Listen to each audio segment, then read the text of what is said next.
Hello, folks. I just wanted to try to add some stability to what I have been hearing coming out of the Philippines uh, surrounding the message. I've been hearing different things um, about uh, what the situation is there. It sounded to me, from what I gathered of it, which I get kind of uh, reports, a little bit kind of broken up reports about what's going on. So, to be honest, I really don't know just exactly what's going on. And of course, um, I don't speak Tagalog or Bisaya, so it's hard for me to tell just exactly what's going on. But I will say this, and this might be the kind of the summation of the message of what it's going to be a little bit for today. But I really believe that the Philippines is now Israel, essentially, or the Israel of the message, the current message as we have. So I'm going to treat it as thus. And so, anyway, it matters a great deal to me what is going on there in terms of the message, in terms of the where everybody's fallen, in terms of uh, do you agree with Don Parnell? Do you agree with are you a third coming person? Are you a message person, or somewhere in between, or can't figure it out, or what? So anyway, and so I'd heard things about what's going on, and that's kind of what I've been hearing.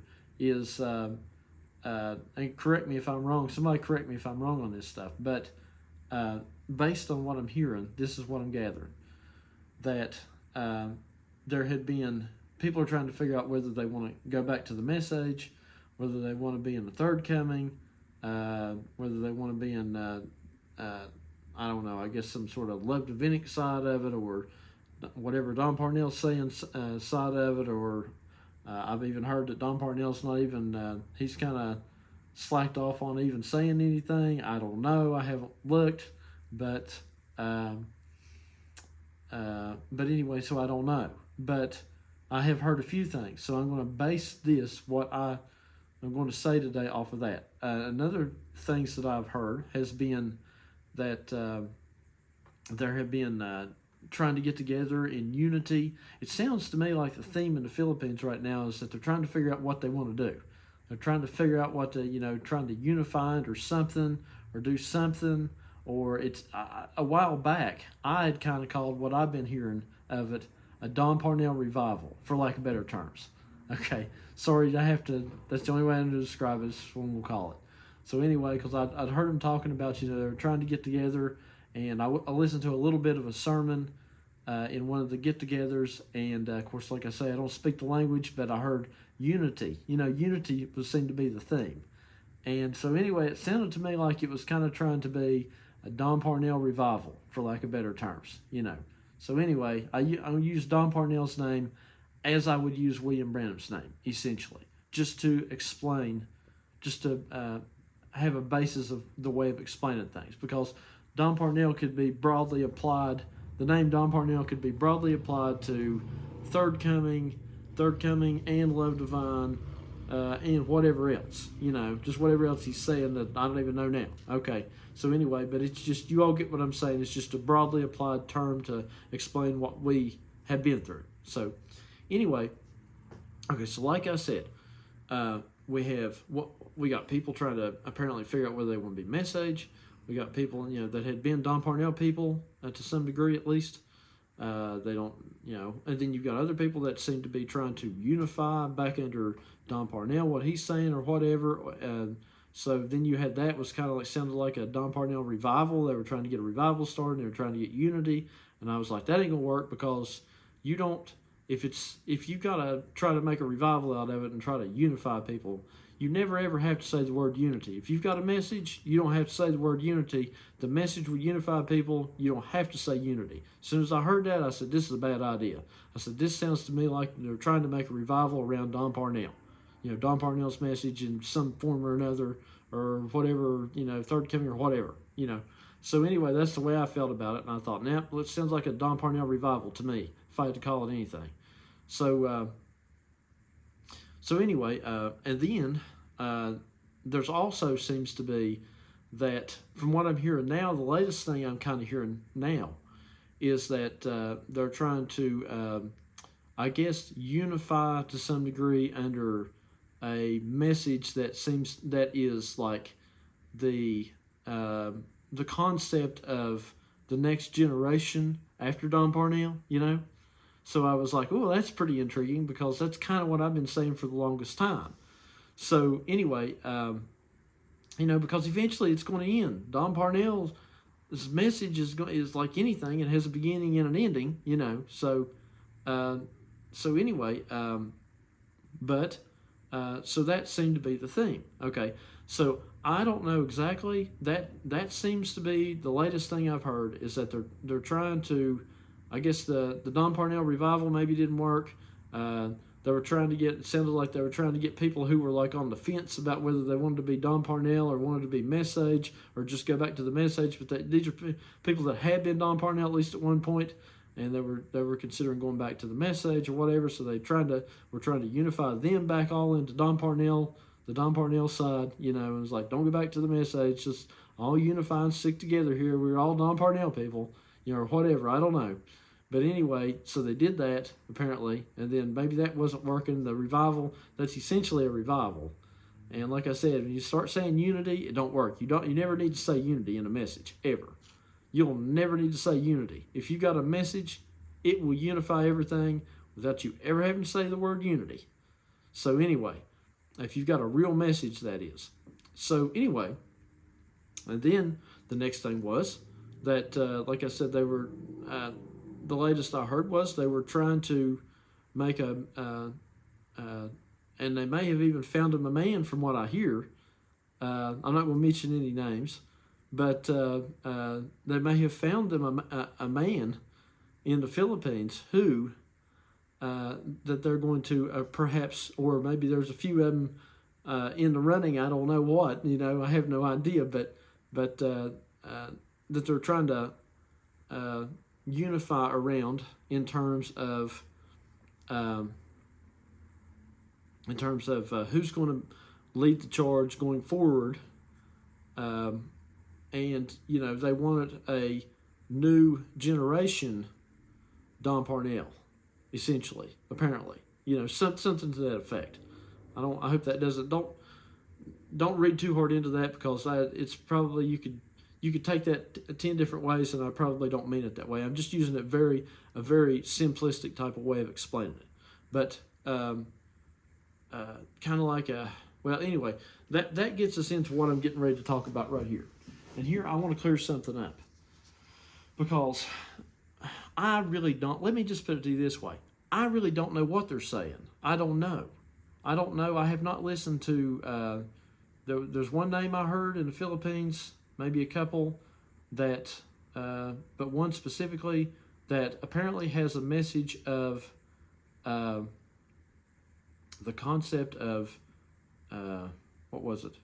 It was kind of like neither Message nor Don Parnell exactly, taking a little bit of both and putting them together, and also using that as the next generation, you know, having a next generation type of thinking upon that, or a new look and using that.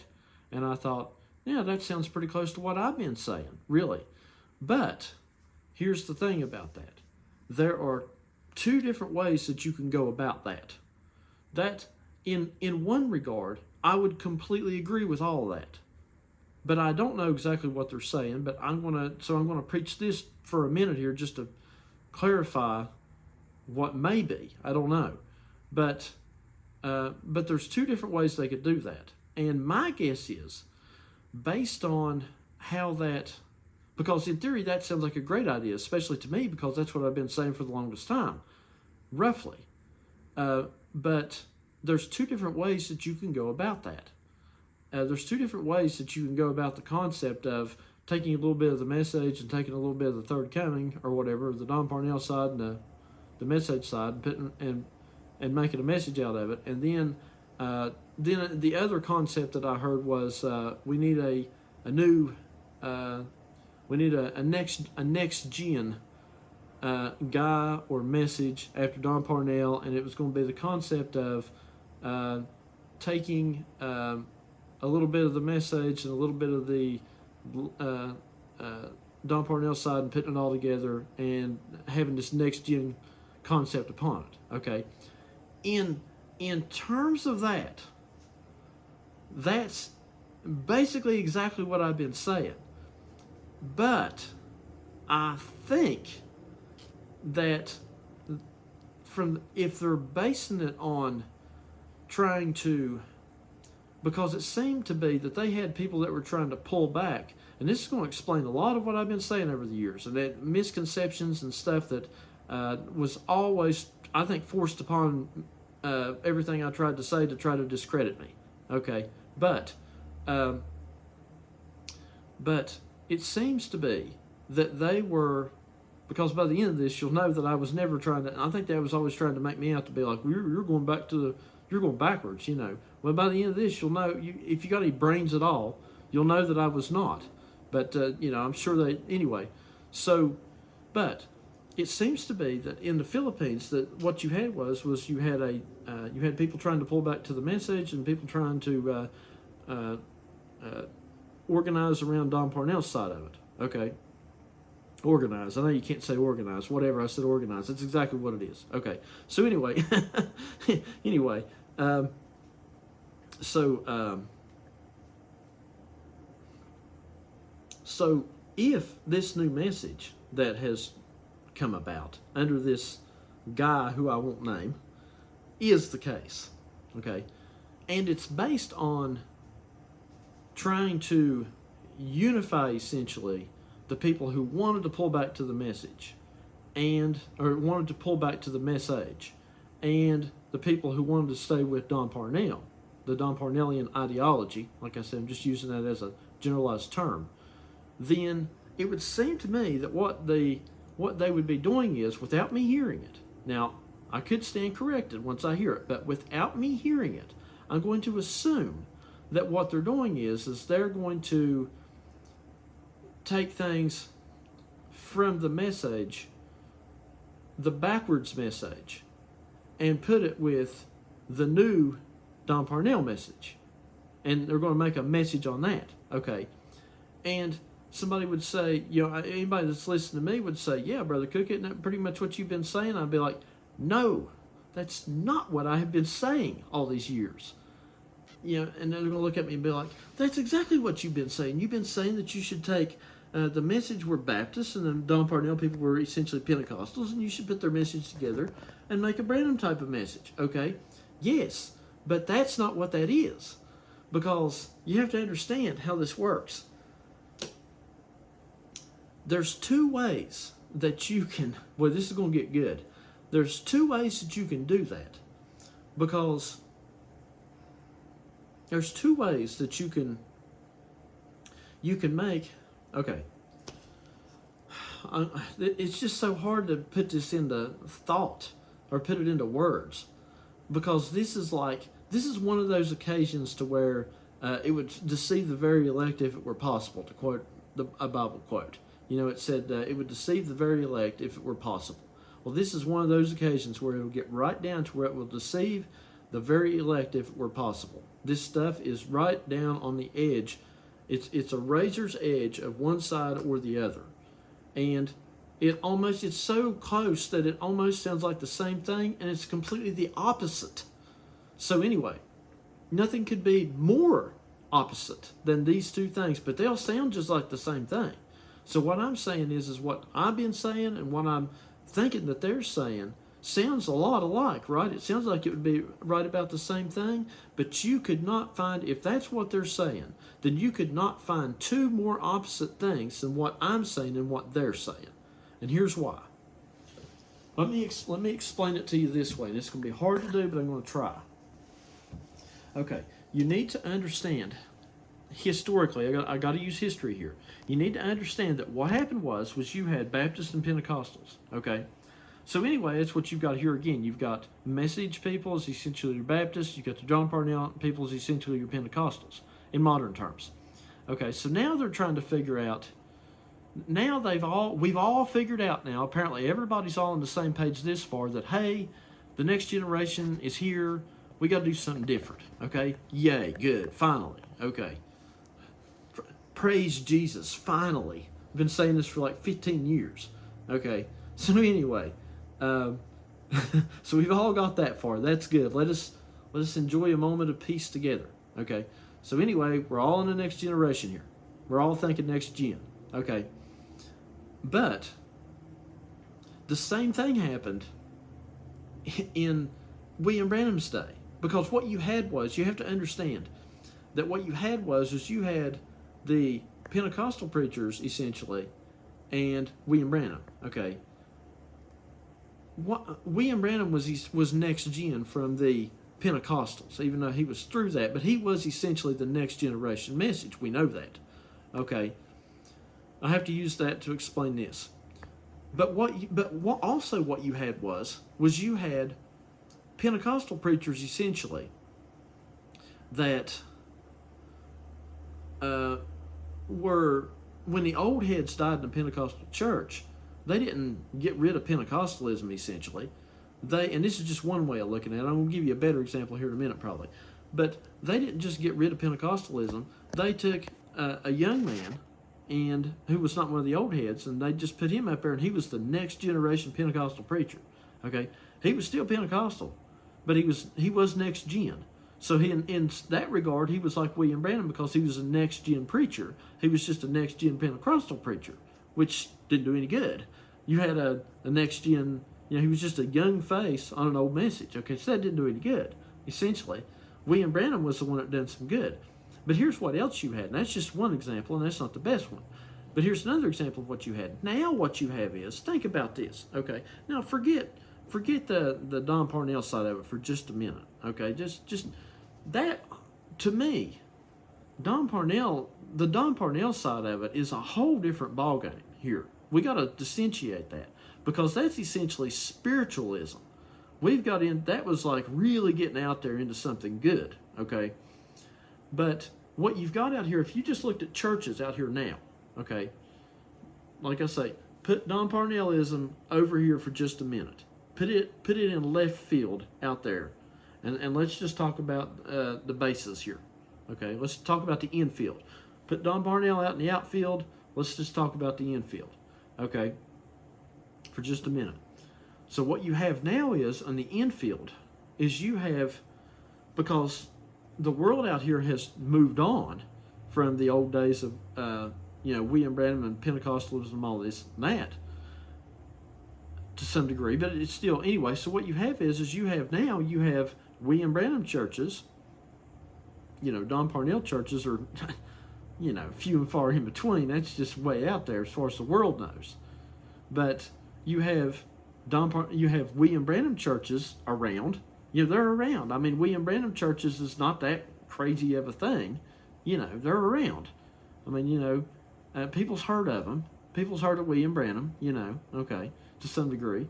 And then, what happened? Where's your Pentecostal and Baptist churches at now? Where are they? They're still around. They're still around. But what you have now is you have essentially non-denominational churches.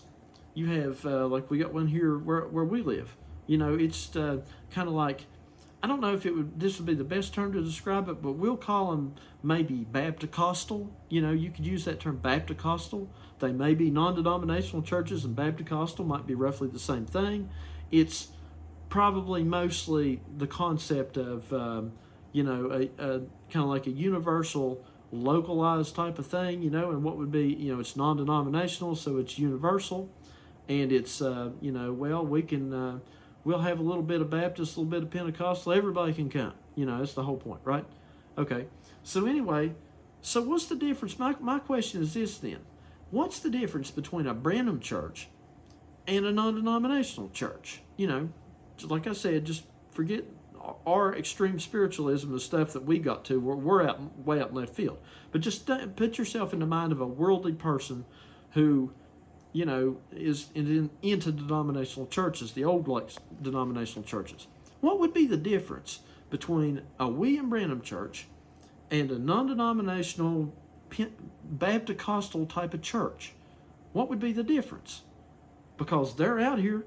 What would be the difference? Well, William Branham, his message was essentially to say, hey, if you take the blubber of the Pentecostals and the bones of the Baptists and put them together, you'd have a whole man. Okay? And then you've got the non-denominationals out here, the Baptist-costals, saying, we're just, we're really neither Baptists or Pentecostals. We're just non-denominational. What's the difference really between the two? The answer is the difference, to the credit of the Branhamites right now, is that it's entirely different. One would look at that and say, well, really, what's the difference? Because it sounds quite the same, doesn't it? But the difference is completely different. You could not, that sounds like, oh, well, that's pretty close. No, that's another one of those cases of where it would deceive the very elect if it were possible. Because you could not, it sounds like it's almost exactly the same, but you could not have two more equally opposite possible things on the ends of the spectrum than a Branhamite church and a non-denominational Baptist-costal church. Those two are completely the opposite. In my opinion, those two are more the opposite than a Baptist church would be with a Branham church, or a Pentecostal church would be with a Branham church. A non-denominational Baptist-costal church is more the opposite of a Branham church than a Baptist church is. Because what's going on is, let me come over here, wifey. Thanks to my wifey for manning the camera today. But I'm going to explain it this way. Here's what you've got in all things. You've got essentially, and this, could you run this in anything? Politics, church, denominations, it's all the same type of crap, honestly. Okay. Right, left. Okay. So what you've got here is, you always have, everything always runs in a circle. So what you have is the right is essentially like your Baptists. It's kind of like the traditional conservative side of Christianity, denominational Christianity. And I'm using all this, so I'm going to bring it up to today, but I've got to explain it this way. I've got to use history to explain it. I have to speak in parables, So Pentecostal. Okay. So anyway, and your Pentecostals in terms of denominational churches are essentially your left wing. Okay. Well, so here's the thing. Then you've got, what's down here then? Left and right. Okay, and this is the same for in politics or whatever. What do you have down here? Moderates. Moderates are people who just don't really agree with either one. Okay. And they are essentially in the terms of your church world, because what happened was people said, well, I'm neither really right wing or left wing. I'm just a moderate, And then you've got plenty of those people in politics. It's the same type of spirit, if you will, if you want to call it that. That's probably a wordy way of putting it, to be honest. But anyway, so your moderates, who are your moderates then? If you got Baptists, who are your moderates? Your moderates would essentially be your non-denominationals. We need to make a very big distinction between what we've got going on here. Non-denominational. Okay, maybe I spelled it wrong, whatever. Okay, non-denominationals. Okay, and or your like Baptist-costals. Like I said, Baptist-costal. Okay, so that's, these two terms are probably pretty interchangeably used. Okay, so anyway, but what these people are here, these people did not move forward. These people actually went backwards, if anything, or they never moved to start with, one of the two. Because really a non-denominational is probably a person that's probably somewhere in between Pentecostal and Baptist. And that's what happened was that was the next gen of Pentecostal and Baptistism, is they moved into non-denominationalism, because that's what they're all doing now. You've got all these non-denominational churches popping up. So it's a modern thing. But it's completely wrong, essentially. It's completely the opposite of what should be done, because I don't want to say it that way, because there's not really anything that should not be here. If it should not be here, it wouldn't be here. But what I'm saying is this, and this is all just in terms of denominational Christianity and non-denominational churches is just the most modern version of denominational Christianity. Okay, well, William Branham was essentially anti-denominational, so he was non-denominational. Would he not have? Well, wouldn't he fall into this? No. Here's the funny thing about it. Where is a Branhamite church in terms of denominational Christianity and all this? Where's a Branhamite church? It's actually here. Branhamites. And I'm using the Branhamites as my prime good example just for a minute here to explain all this, because the Branhamites are actually the equal opposite of moderates. Moderates were people who went here and thought, well, maybe, I don't know, I don't want to go all the way there. Or they was like people who thought, well, I'm here, but maybe I'll just go here and not all the way here, So they're still debating stuff between Baptists and Pentecostals. Well, that is, and they said, well, we'll end our debate and we'll just kind of find it in the middle, and that's what we're going to be, and we'll just be non-denominational. And we'll make a new church out of it, and it'll be non-denominational, won't be quite Baptist, won't be quite Pentecostal, and it's going to be a modern thing. So everybody come and join us. And it worked. Okay, I don't want to throw it under the bus. Let me not throw non-denominationals under the bus at all here, because, that worked, right? Okay, but that is the opposite of what Branhamites are. Branhamites are people, they didn't try to figure out here and here. They left here and went all the way here. This wasn't, see, what happened is when you leave from here and go here, naturally you have everything that you had come through included, which included all the way over here, here, and all the way to here. So the Branhamites were the next step, just like these guys were kind of like a next step, but they never really made it. They were just down here hanging out.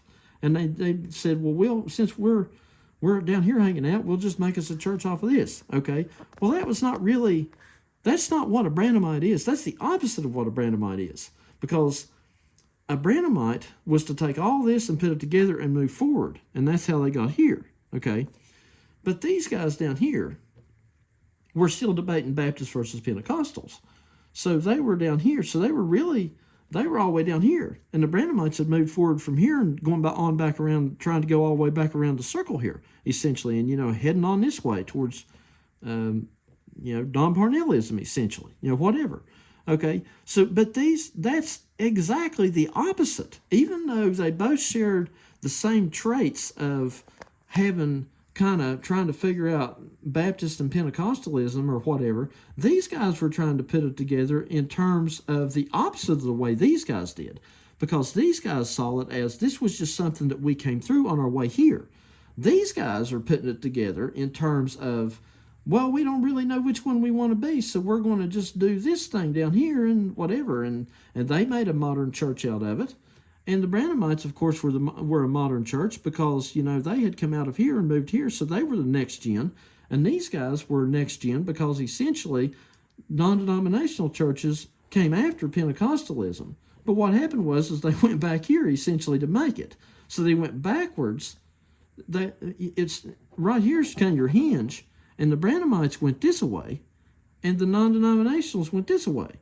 So what happened was they were all right here. The concept was kind of right here. The time frame was right there. But so they moved. They didn't know which way to move, but they moved one way or the other. And the Branhamites went here, and the vast majority of everybody, the Branhamites are just a little hardly nothing compared to, you think how many non-denominational, there's 1 million non-denominational churches probably to every one Branhamite church. So they all went back here. Okay, so they left Pentecost. Everybody was here. Essentially, the time frame was here. And these guys said, we've had enough of this. We need to go somewhere. So they essentially floated back to the middle of Baptists and Pentecostals and went here, while the Branhamites moved and went forward this way. Okay, so anyway, let me bring this all up into terms of what we're dealing with now. Because, like I said, these two could not be more opposite. These guys left and went this way, and these guys left and went this way. Totally opposite directions, you see. Okay, so Branhamites and non-denominationals are completely opposite. Okay, now, let me bring this up to today. Listen to me, folks. Let me bring this up to today and explain this to what's going on here and what I think's going on possibly in the Philippines. What you've got is you've got, we're all at the same position, right? Okay. Me, I've been saying this for the longest time. People in the Philippines they can't quite figure out what they want to do, right? So everybody's gotten to this position of, okay, it's time for us to go somewhere. Look at this. Let me look. Here's where they got to. They said, okay, well, the Pentecostal message, see, like I said, Don Parnell's message is essentially the Pentecostal message. They got here and they said, okay, this has been great for a while, and depending on how you looked at it. And but now we got to go somewhere, okay? The message is getting old, whatever. We got to go somewhere. We got to go, we got to do something. So these guys said, well, we're going here. And these guys said, well, we're going here, okay?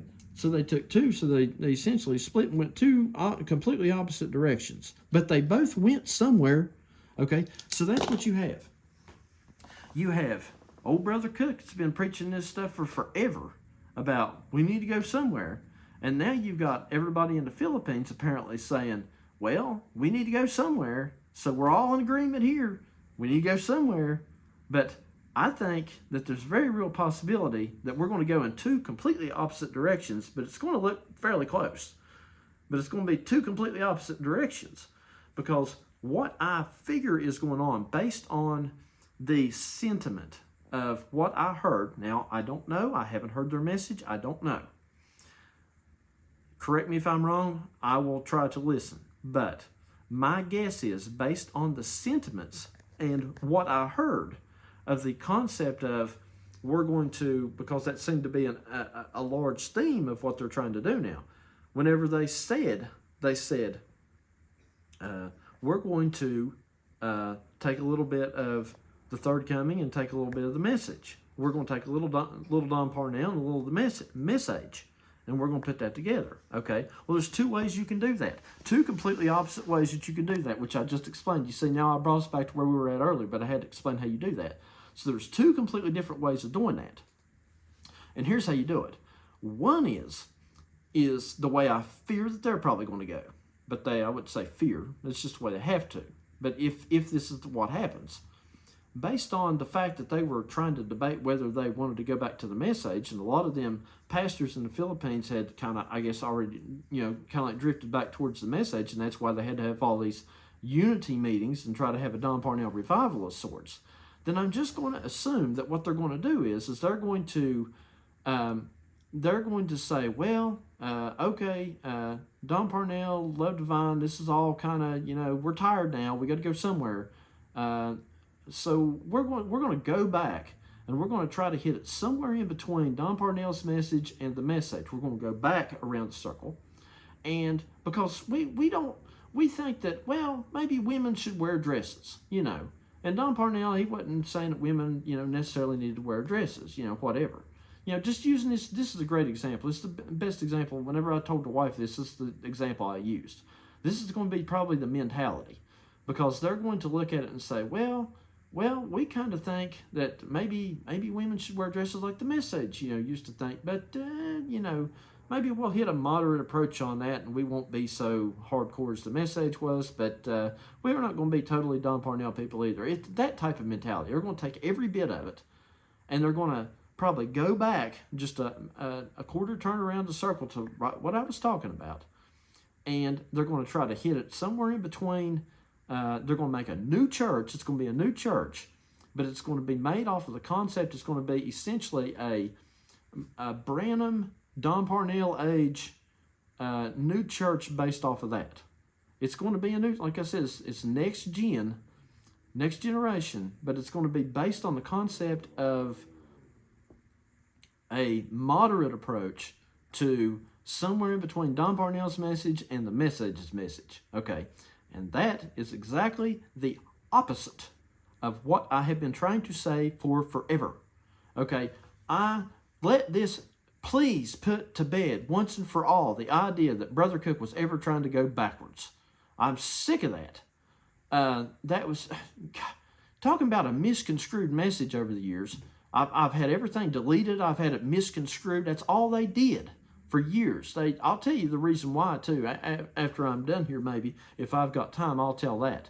But anyway, they would always try to make me like I'm going backwards. Okay, no. What I'm trying to say is this: I'm trying to go forwards. These guys are probably going backwards. Okay, the guys that were hanging out with Don Parnell all those years, saying that I was probably trying to go backwards, they're the ones going backwards, not me. Because what's happening is, here's how it works. Like I said, they're probably going to be debating things like, oh, well, should women wear dresses? Well, we'll take a moderate position. That's backwards. If you take a moderate position on that, we had gotten to the point that women didn't have to wear dresses. Okay? So if you take a moderate position on that, you have went backwards. You have not went forwards. Okay, so what am I going to say now? Women shouldn't wear anything at all? No. Nudist colony? No. Okay, what I'm saying is this. Here's the way I explain it to the wife. What I'm saying is this, is that the way I would look at it would be, because like I said, it was so close. We was doing practically the same thing. So it would come up for me too. I would say, well, okay, how, Brother Cook, how are you going to treat that? How are you going to treat the concept of women wearing dresses? We're at a moderate position. That's just one example. You could do 100 different examples. You could say, well, how are we going to treat all of William Branham's ideas? And they would say, well, we believe Don Parnell's message, but we're going to take a moderate position. We're going to go back to a moderate position somewhere in between Don Parnell and William Branham in terms of how we look at everything. Okay, but we're going next gen to that. Okay, here's the way I look at it, and this is the complete opposite of the way that they are looking at it, if that's what they're doing. My opinion on it would be, if somebody asked me, just for example, just using this one for example, well, if should women wear dresses or not? Where do you fall on this? My answer is this, and this has been my answer for 15 years, is that women should wear dresses. Oh no, you message person, you're like a full-on message, but you've went all the way back to the message, and here you are trying to claim that you're going forward, Brother Cook. Listen, let me explain. Women should wear dresses, okay? But it's going to be some new understanding of how a woman wears a dress. It's got to be that she puts on that, what does a woman represent? These guys are probably going to be debating physical women wearing physical dresses, trying to moderate that in between Don Parnell and William Branham message, okay? I'm not even there at all. I'm in like left field here, like I was saying you needed to put the Don Parnell people out here in left field, essentially, what I was using earlier on that example. Well, I'm going to be in left field of this. What I'm saying is that what are women?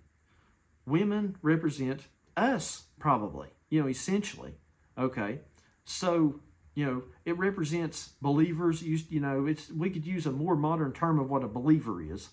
But you get what I'm saying. It's the people, church, the quote unquote Don Parnell after church people, right? Okay, that's all of us basically. Okay, we, as the women of that concept, do need to wear a church. Do need to wear a dress. Okay. The women, this concept of that needs to wear a dress but it's going to be a dress of what? Understanding. Real, true spiritual understanding of the day that you're living in, of this post-Parnell age. What I'm telling you here, this is the dress you need to put on. Now listen, come back here. Let me explain to you how. Okay. You see, what I am is I am in all this equivalent, like I said, the Baptists and Pentecostals meant, it was essentially message and Don Parnell. For general terms, okay? Don Parnell, you can't really nail. It's not Don Parnell the person, because Don Parnell the person is harder to nail down. But I'm using it's not got anything to do really with Don Parnell the person. It's Don Parnell the movement, essentially. Don Parnell the general message. Okay, so anyway, and then it's got to go to the modern, what I call the modern Branham. Modern Branham. Okay, so what it's got to be is see, the original Branhamites said women have to wear dresses, right? Okay, women have to wear dresses. Well, when you come over here, when you get here into the modern Branhamites, the modern Branham, then of course it's got to do the same thing again. So I'm telling you, women have to wear dresses. But what are the women? And what is the dress? That is the question. You see, it's a modern, what would be the word? A modern spiritual concept for this day of what a woman is and what a dress is. You understand? You understand what I'm saying? Mm-hmm. It's not got anything to do with the physical dress. It's got everything to do with a message, a modern message type of a dress, a modern message type of a woman. That's what it's all got to do with. But then but you're going to have all these people probably that's going to go back to debating whether it's about women wearing physical dresses, and then they're going to take a moderate position on whether women should wear physical dresses. That's the complete opposite of what I'm saying. That ain't got nothing. That's like the most equal opposite thing that you could possibly do, because what happened? What happened back there? You had, I guarantee you, what would it have been? You had these, these people over here that would have said, well, you don't have to, the Pentecostal would have been said, to go back, let's backtrack just in time, just for a minute. The Pentecostals would have said, well, you could dance and sing in the church. And these guys would have been saying, no, you got to sit there and you can't get up and dance, and we got to have some,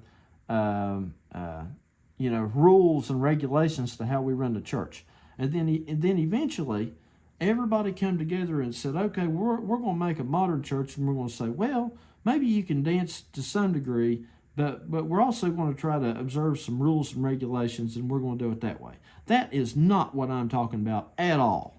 That is not what I'm talking about. I'm not talking about these. If that's what these people are doing, then God bless them. But that's not what God bless them, for lack of better terms. I don't know what to tell them. I just don't know what to say. They're just going to have to go their own way. They're going to go their own way, and I'm going to go my own way. But they're going to be two totally opposite directions. And I'm trying to explain to people that would probably think that my message sounds a lot like their message in the Philippines, and what they're trying to get started, what I assume they're trying to get started, is completely the opposite of my message is completely the opposite of what they're trying to get started. If this is in fact what they're trying to do. I don't care what they do, whatever they do is fine. They're going to have to do it, and to be honest with you, I believe by the end of this, I can even show you in the Old Testament where that's exactly what they did do, probably. But anyway, that's what they did then. It's what they have to do now. I don't care what they do. They got to play their part. I got to play my part. No problem. I mean, that's, but what they're doing and what I'm doing is two totally different things. I want you all to understand that if anybody thinks that what they're doing and what I'm doing is the same thing, it's the complete opposite. Although it would sound the same. Remember, it would deceive the very elect if it were possible. It's that close. Okay? So anyway, but they would have been debating rules versus dancing in the pews, right? Okay, dancing in the church pews. Okay, that was the opposite.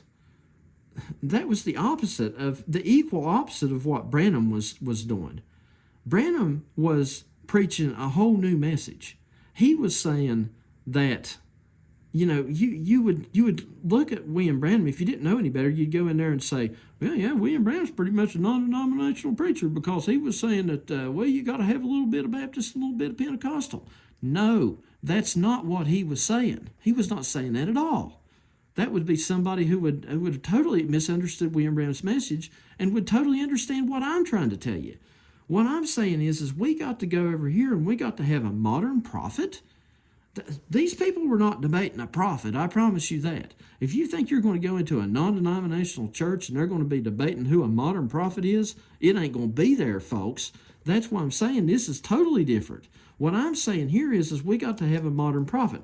Now, these people are going to have a prophet, essentially. You're going to have like a non-denominational prophet. I don't know who it would be, like Joel Osteen or somebody on TV. You know, like here in America, it'd be one of them guys that maybe, I would think probably like Joel Osteen would be like the modern non-denominational prophet. He was just kind of put it all together, and then we all had a good time, and then we went home, and it was just church, and it was blah blah blah, you know. And okay, that's fine. I ain't got no problem with Joel Osteen. He's a fine guy, you know. He's playing his part. He does a great job, and I don't want to rag on them people because they're just playing their part. But you know, of course, he's got nothing to do with what I'm talking about here. I'm talking about within terms of the Parnell Branhamite message world. Okay, we ain't talking about that. But what I'm saying is that Joel Osteen, in those terms, in denominational Christianity terms, is essentially the prophet of a non-denominational church, probably. And you're going to have that. You're going to have a prophet out here, if that's what they do in the Philippines or wherever. You're going to have a guy who's going to raise up, and he's going to be like the Joel Osteen. He's going to be like the prophet of the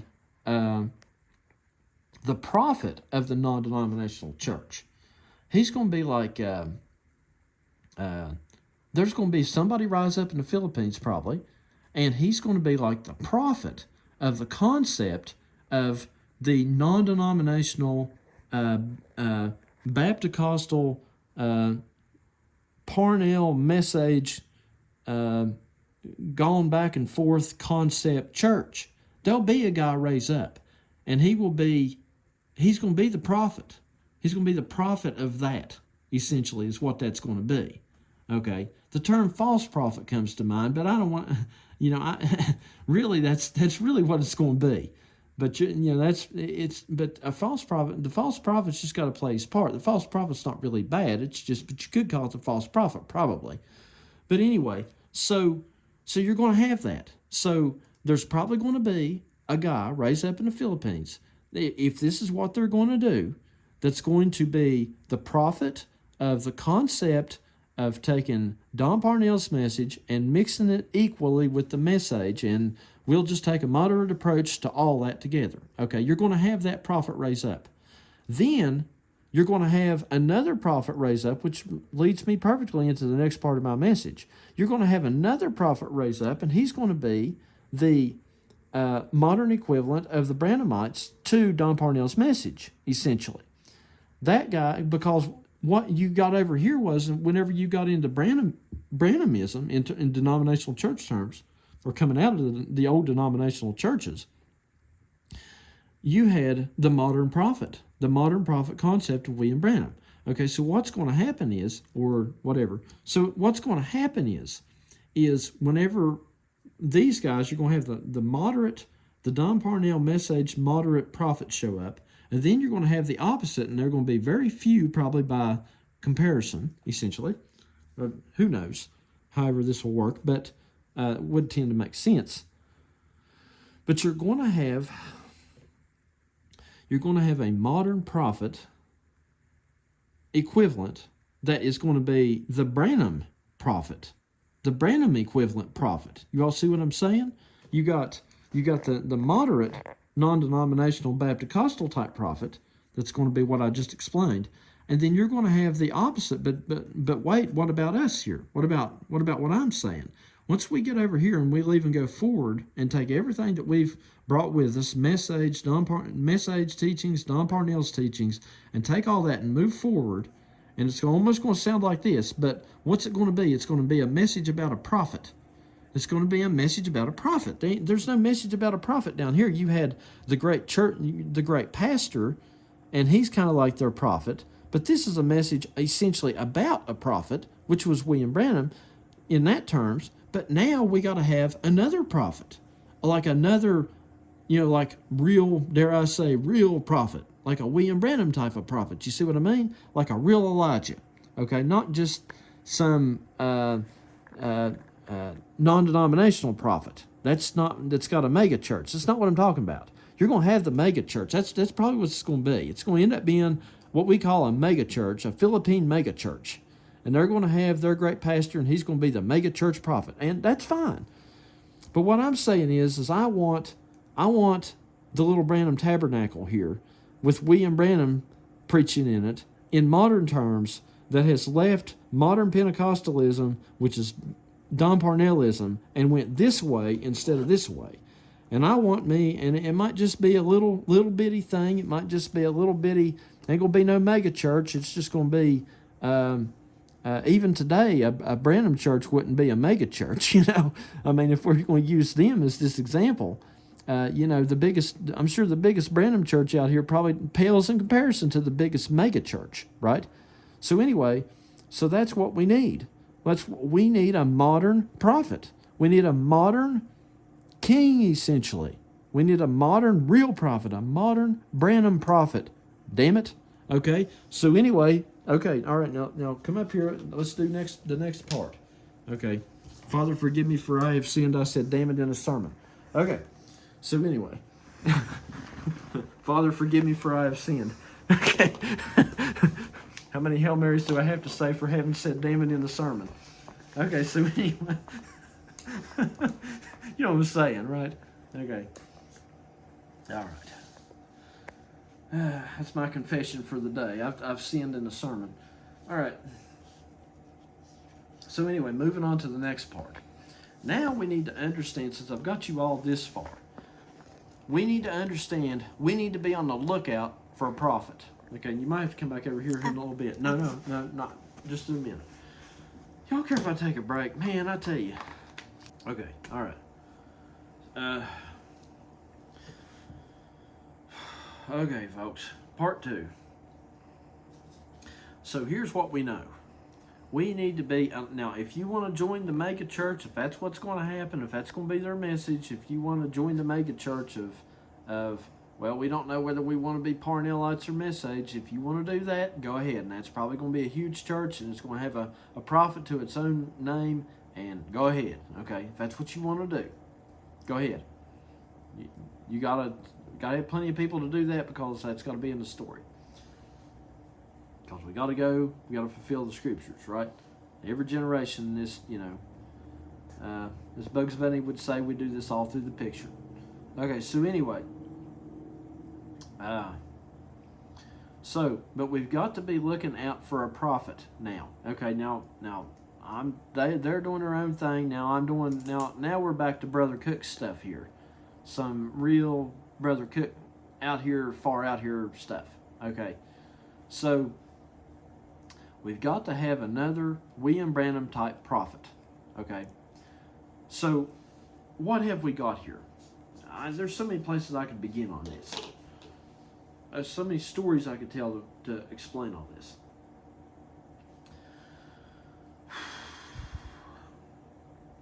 Here's what I tend to believe of that prophet, how that's going to come forth. Let me start with this one.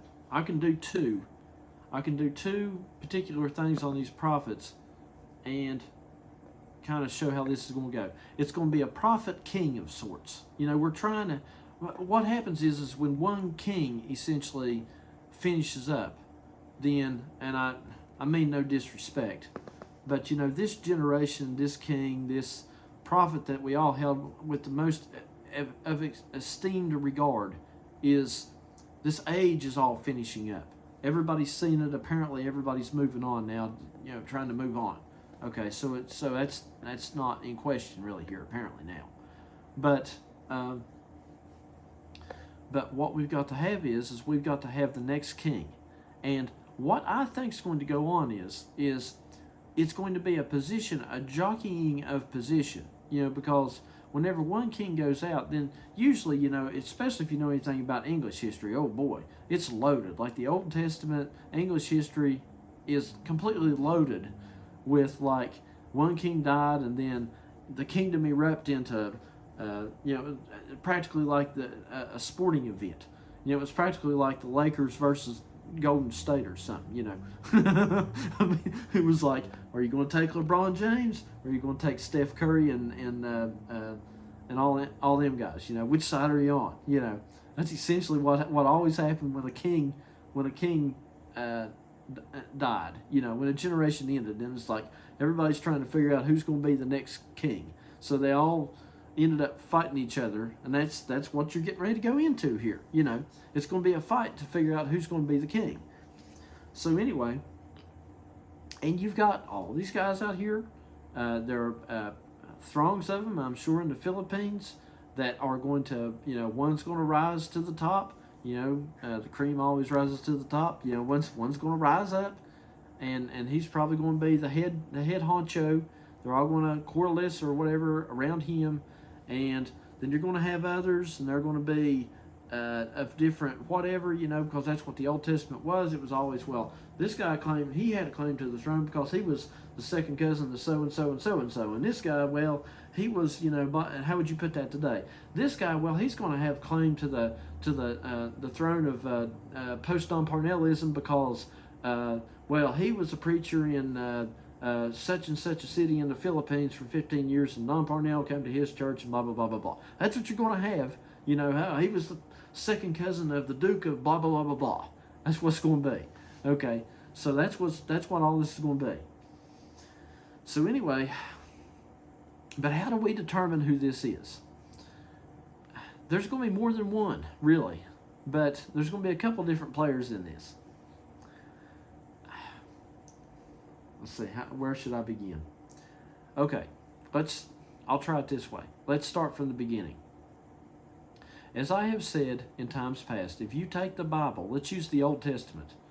I'm going to use the Old Testament probably twice, but let's use the Old Testament in terms of basically the books of the Judges all the way up to the beginning, probably about of 1 Kings, and then I'll do one after that, like 1 Kings on. But let's do this one first. What you had was you had, and we'll do this as the story of David, because we're going to be looking for a David here. That's what we're going to be looking for. And I'll explain why.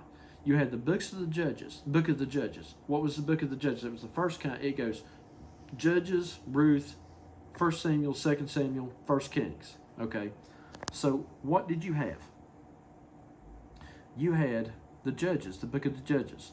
What was the Judges? It was where there was a judge over Israel for a certain amount of time, and he judged Israel and blah, blah, blah. Okay, what was that? Church age messengers. It was the age of judgment, the age of Pisces. Everybody was under judgment. Okay, and whatever. Okay. Then you had the book of Ruth. And the book of Ruth was about the marriage from Ruth to Boaz, the kinsman redeemer. So what that represented was that Ruth and Samuel were about the same time.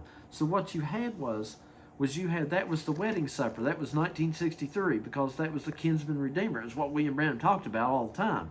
So anyway, then you had, so Ruth is 1963. It's the wedding supper. Okay, the wedding supper after coming out of the age of judgment. Judges, Ruth. Next is 1 Samuel. 1 Samuel, or the books of Samuel, Samuel, as far as I'm concerned, was William Branham. He was the prophet that was the seventh church age messenger that was exactly in between the Judges and what came next. And what came next? The books of the Kings, you see? So what happened was you had judgment of Pisces and Judges and church age messengers, and then what did you come into? The third coming, kingship, the books of the Kings. And then Samuel was sandwiched right in the middle there with Ruth. And what was Samuel? Samuel's the prophet, the seventh church age messenger, William Branham, who was right in between the two. He was neither in the age of kings, he was neither in the age of judgment. He was coming out of judgment and going into the kingship. Okay? So, what you have is the marriage supper took place, the book of Ruth. Then you had Samuel the prophet. And what did Samuel the prophet do? They said, we want a king. We want the age of kingship, essentially. We want the age of Aquarius, kingship, the age of the kingship of us. I don't have to explain it. Anybody's third coming would know what I'm talking about. It's as simple as that.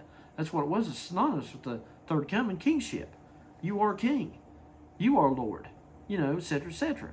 Okay, so anyway, so they said, we want a king. So we want the age of kingship.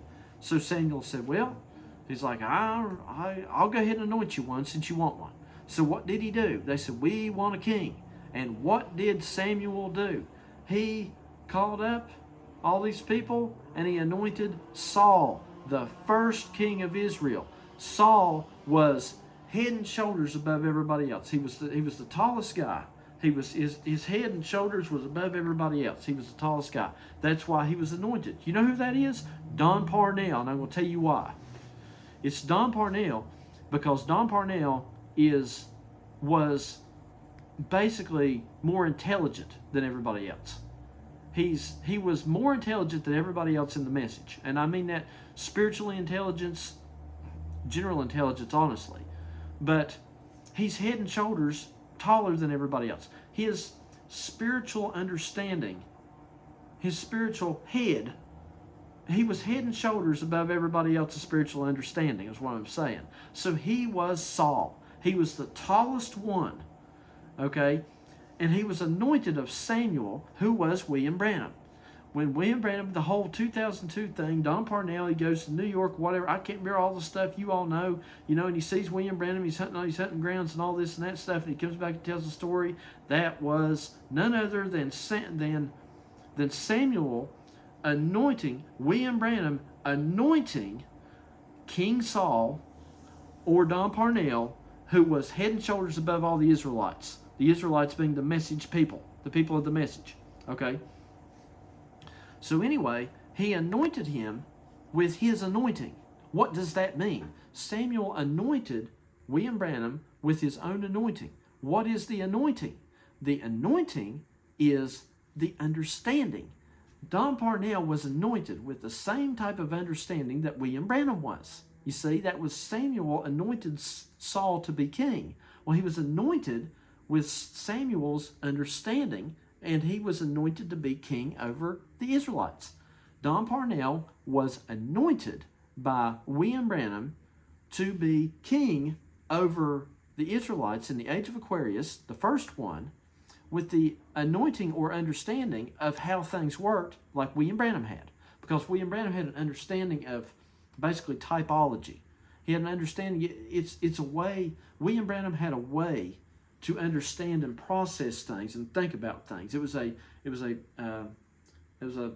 methodology of understanding, really, I think. A spiritual methodology. Okay.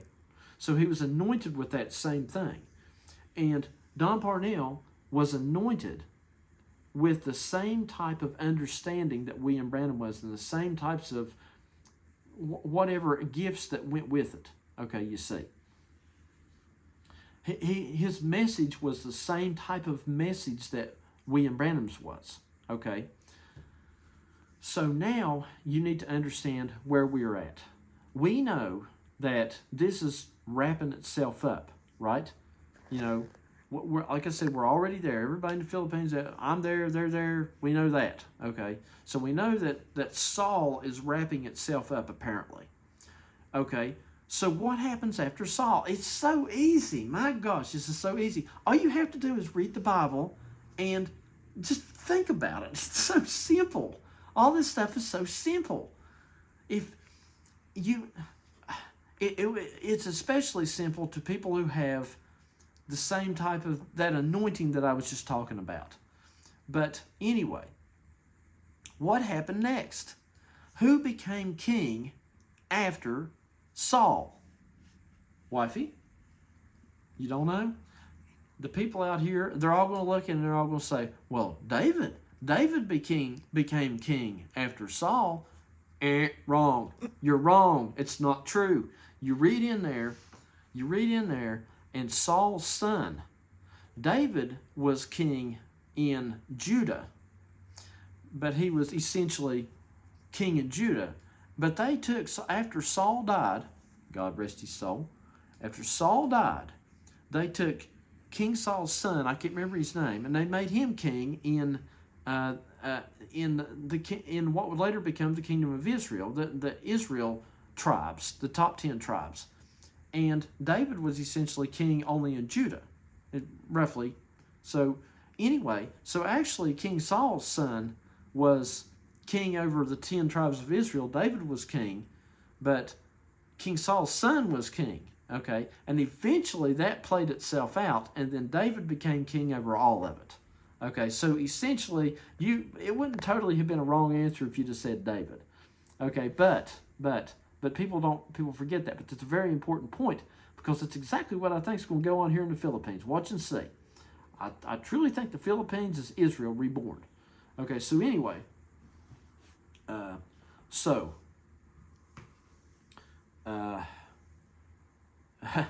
could mention an outlier of the message right now who said that, who like vehemently said that, was trying to preach that message, and I'm not going to mention his name, but he turned out, I believe, to be correct, and I thought he was correct, but I had it in a spiritual sense. He might have had it more in a physical sense, but anyway, I think he was on to something anyway.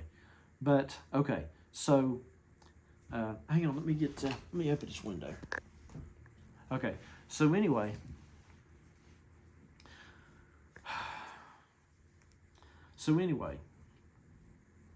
so David was the next king. Well, let me tell you something. David has been around for a long time. Whenever David comes to power, whoever the David is here, David has been around a long time. He's been preaching. He's been king over Judah, and nobody knew it, basically. Or he's been hiding in a cave. Maybe he's not king over Judah yet. I don't know, but he was hiding in a cave away from Saul, and he is going to be king over all of it. So what you're going to have is, let me put it this way. Before Saul ever kicked the bucket, ever died, long before Saul ever died, David was anointed of Samuel. There have been, and I know this is going to say, well, you can't have two major prophets on the scene at one time. Okay, I just can't wait for that one. But anyway, David and Saul were both on the scene at the same time. Okay, David had not arisen to his position yet, but he was anointed of Samuel. How the story went was Saul had done some things, and anyway, Samuel had to anoint David to be king. So David, the kingdom was going to be built through David, not through Saul's lineage, but through David's lineage. And so what happened was they call up all these, Samuel goes down and he calls up all these families and he says, it's this family. And then they bring up all their kids and they say, it's this one. And then they bring up all their kids and they say, it's this guy. Then they said, hey, wait a minute, I don't see him. Where's he at? And he said, well, we got another brother, because he went to all the brothers and he said, no, it's not one of these. They went to the tribe of Judah, and then they went to Jesse, and then they went to, they brought up all the brothers, and he said, no, it ain't. Where you got another? Yeah, he's out tending the sheep. He's the little guy, the little probably youngest one or whatever, He's out there tending the sheep. We'll go get him. And sure enough, they didn't even bring David. They never even brought him. They never even thought to bring him. He's just like, hey, he's just a little brother. Never even thought to bring him. And they bring him up, and Samuel's like, there he is. There's the guy. Okay, so he anoints David to be king. Okay, here's this little guy. He's out tending the sheep, and then here comes the great prophet Samuel and anoints him to be king over all of Israel. Okay, so anyway, this was all during Saul was still alive. So anyway, David ended up becoming a general in Saul's army. And he became a great general, and he would always, Saul would tell him, Saul hated him basically, and because David was kept outdoing him. And he would tell him, he would say, go kill the Philistines, give me 100 foreskins of the Philistines. Kill them and cut off their foreskins and bring them back to me, and I'll give you my daughter. David goes out and kills 200. So he just annoyed him at every turn, And then they sang, David had killed the Philistines, and they sang in the streets, and they said, Saul has slain his thousands and David has slain his 10,000s. So Saul was like, you hear that? They ascribed only thousands to me, but they ascribed 10,000s to him. So he was mad. He was always jealous of David. Okay. So essentially, David was a one-upper. Okay. In Old Testament terms, he was a one-upper. Okay, so anyway, because that was just his position to play. So anyway, and he was the general of Saul's army, King Saul's army. And then eventually Saul started to try to kill him. He was throwing javelins at him, and David had to flee and run away. And then eventually, after all this happens, some other stuff, Saul eventually gets killed by the Philistines, and then Saul's son reigns, and then David eventually reigns over all of it. Okay, they kind of dismissed with Saul's son, and then they recognized David, and he was over all of it because he had been anointed by Samuel. It had to be fulfilled, right? So anyway, what I'm telling you all is this. There has been, Don Parnell was absolutely anointed of William Branham. But there's been another one out here that has absolutely been anointed with the same type of understanding and the same methodology to which you understand things, just like William Branham was, because Samuel also anointed David with the same understanding as King Saul, okay? And he was the real king, essentially. He was the one that the kingdom was going to be built on, his lineage. But he has always been out here too. He has been out here, and you didn't even know it. Everybody thought Don Parnell was going to be, and he is. He's the first king of Israel, was King Saul. And Don Parnell has been the first king of the age of Aquarius, no doubt about it. But the lineage, whatever this means for somebody 500 years in the future who's listening to my sermon now, like we would read the Old Testament, whatever this means, I don't know. But the lineage, or how it is meant in terms of this, I could only imagine. But the lineage of the age of the Aquarius kingship, essentially, will be built on this man. It will not be built on Don Parnell. It will be built on whoever this David is. And he has been right here anointed of William Branham the whole time. And you all have not known who he was. So anyway, that's the guy you should be looking for. So what's going to happen is that I feel this is what's going to go on in the Philippines right now, because we're at the end of Saul, and it's going to be that somebody who is the son of Saul, or somebody who has been in Saul's message, the low divine message perhaps, Don Parnell's message in general, you see, he is going to ascend the throne for a while over the Israel part of the message. David is ruling in Judah, and he will eventually rule over all of it. But you're going to have somebody, so what I predict is that some guy out here, they're going to eventually pick one of Don Parnell's preachers in the Philippines, and he's going to be essentially King Saul's son to reign in his stead. Okay, and it's going to be Don Parnell 2.0 in that regard, because, you know, he's Don Parnell's son, essentially. Okay, but he's not going to be the one that's going to rule at the end of this. David has been anointed to rule from a very long time ago, probably all the way back to whenever who were the Philistines? The Philistines are the message people. That was Almighty Goliath, the giant that we fought against all the way back when, was the message. It was the message concept. What was the concept of there's no major prophets after William Branham? It was all this message stuff. That's what Goliath was, and we defeated Goliath. Okay, so anyway, so this guy that's been anointed of William Branham was all the way back there. He was all the way back there whenever we was fighting the message people, all the way back in 2010, 11, 12, 13. Whenever we was defeating Saul and defeating the message, that's where he was at. He was already anointed. You all think Don Parnell's something. I hate to tell you. Y'all think Don Parnell's something. David was anointed all the way back then, and you didn't even know it. He was anointed all the way back then The real king that is going to be the lineage of of the age of Aquarius was anointed all the way back then, and you all didn't even know it. Saul was king, but David was there, and nobody even knew. Okay, so anyway, all the way back then. Okay, so anyway, here's what I think. Here's what's going to happen. If my predictions are correct on the Philippines being Israel, let me throw some ideology out here to you. Not ideology. Let me throw a prediction out here to you. I put together a picture of the Philippines the best I could. I also have for reference up here in the corner